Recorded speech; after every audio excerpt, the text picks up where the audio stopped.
প্রভৃতিমালায় লেখা আছে।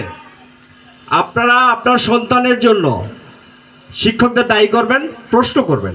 আবার আপনাদের দায় দায়িত্ব যদি কোনো জায়গায় অবনতি থাকে, সেটা শিক্ষকরা আপনাদেরকে প্রশ্ন করবে, কেন আপনি এটা করেন নাই। আপনাদেরকে বলে না যে আপনি আপনার সন্তানকে সন্ধ্যার পরে পড়তে বসছে কিনা সেটা আপনারা চেক করবেন।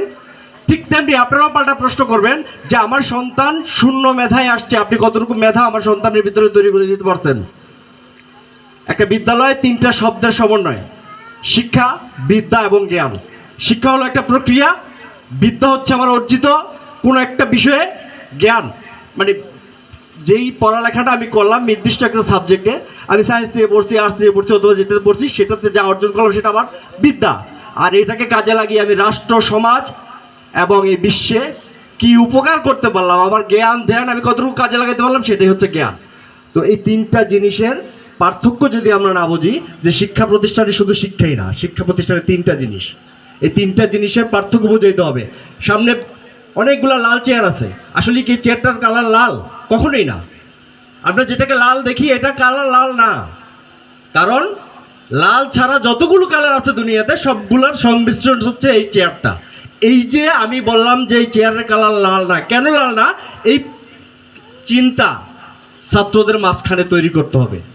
আমরা প্রত্যেকে আমাদের জায়গা থেকে অভিভাবকদের দোষ দেই, আমরা কেউ শিক্ষকদের দোষ দেই, আমরা কেউ গভর্নিং বডির দোষ দেই। আমাদের ছাত্রছাত্রীদের মাঝখানে এটা তৈরি করতে হবে যে তোমরা আজকে পড়তেছো যে আলোক শক্তি, পৃথিবীতে আলোক শক্তি, আলো আর অন্ধকার। এখন অন্ধকার বলতে কি পৃথিবীতে কিছু আছে? আমরা অন্ধকার কেন দেখি?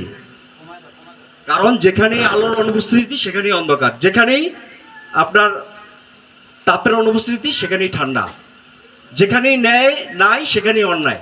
এই পার্থক্যগুলো যদি আমরা আবার সন্তানদের মাঝখানে যদি চিন্তা হিসাবে না ঢুকাইতে পারি, যে এই চেয়ারের কালার লাল না, এটা আজকে গভর্নিং বডির সভাপতি বলছে, কেন? এটা কি সত্য নাকি মিথ্যা? আসলে এটা কিভাবে ঘটে? 5 কেজি ওজনের একটা মাছের ভর কত আর ওজন কত, এই পার্থক্য যদি আমি না বুঝতে পারি যে ওজন আর ভর কখনোই এক জিনিস না, এই পার্থক্য না বুঝতে পারলে আমি শিক্ষক না, অথবা আমার দ্বারা ক্রিয়েটিভ কোনো ছাত্রছাত্রী তৈরি করা সম্ভব না। এটা দায় দায়িত্ব আপনাদের নিতে হবে। তো সকলের প্রতি আমি উদাত্ত আহ্বান জানাবো, আপনারা গার্ডিয়ানরা মাঝে মাঝে আসবেন, শিক্ষকদের সাথে কথা বলবেন, প্রয়োজনে প্রশ্ন করবেন, ওনারা উত্তর দিবে। আগে যদি না দিয়ে থাকে, যদি পাশ করে মানে যায় থাকে, আপনি আপনার প্রশ্নটা সুন্দর মতো একটা ছোট্ট অভিযোগ বাক্স আমি করছি এখানে লিখে রাখবেন, আমি আপনাদের প্রশ্নের উত্তর দেব। এবং আগামী বছর থেকে ইনশাল্লাহ যদি আমি এখানে থাকি, আমি আপনাদের এই সন্তানদের জন্য, আমার ভাই বোনদের জন্য এমন একটা প্ল্যান রেডি করছি, যে প্ল্যানটা আমি বছর শেষে একটা বার্ষিক সভা, যেটাকে বলা হয় ম্যানেজমেন্ট রিভিউ মিটিং অথবা এজিএম, অ্যানুয়াল ম্যানেজমেন্ট মিটিং, এই মিটিংয়ের মধ্যে শিক্ষকরা আগামী বছরে কিভাবে পাঠদান করবে, সারা বছর কোন মাসের কোন সপ্তাহে কোন লেসনটা কমপ্লিট হবে, সেটার মূল্যায়ন পরীক্ষা কিভাবে নেবে, প্রত্যেকটার পাঠ কার্যক্রম, এই প্ল্যান সারা বছরের তারা আগে থেকে আমার গভর্নিং বডির এবং একাডেমিক কাউন্সিল থেকে তার অনুমোদন নিতে হবে যে আমি এইভাবে পাঠ প্রদান করব। তো সকলকে আমি ধন্যবাদ জানাই, আপনারা আসছেন।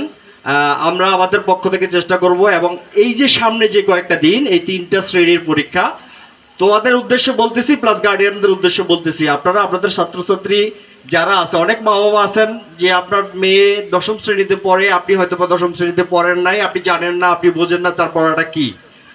অ্যাটলিস্ট তাকে অনুপ্রেরণা দেন, তাকে বুঝান যে তুমি যা পড়ছো, যা মানে তোমার শিক্ষক বলছে সেটা তুমি বুঝতে পারছো কিনা, নিজে নিজে একটু বোঝার চেষ্টা করো। আর মোবাইলের ক্ষেত্রে স্যাররা সবসময় না বলেন, আমি আলমগীর স্যারের সাথে মানে একমত হব যে আমি মোবাইলকে এনকারেজ করব, যে হ্যাঁ তোমরা মোবাইল দেখো, মোবাইলের মধ্যে এই জিনিসটা দেখো যে আজকে কামরুল ভাই বলছে যে এটা লাল কালার না এই চেয়ারের, এটা কেন না, এটা মোবাইলে সার্চ দিলে হাজার হাজার ভিডিও পাবে, একেবারে সাইন্টিফিক ওয়েতে তোমাদেরকে দেখাই দিবে, সময়টা ওইখানে খরচ করো। তো আমি মোবাইলের বিরুদ্ধে না, অবশ্যই আমি ক্রিয়েটিভ মানে চিন্তা ভাবনাকে, উদ্ভাবনকে মানে পজিটিভলি দেখি। আপনারা সকলেই আপনাদের সন্তানদের পরিচর্যা করবেন। আপনারা যদি কেউ 10ম শ্রেণীতে না পড়েও থাকেন, তাদেরকে যদি গাইড করতে নাও পারেন, তাদেরকে পরিচর্যা করবেন, অ্যাটলিস্ট দেখভাল করে রাখবেন যে ঠিকঠাক মতো চলে কিনা।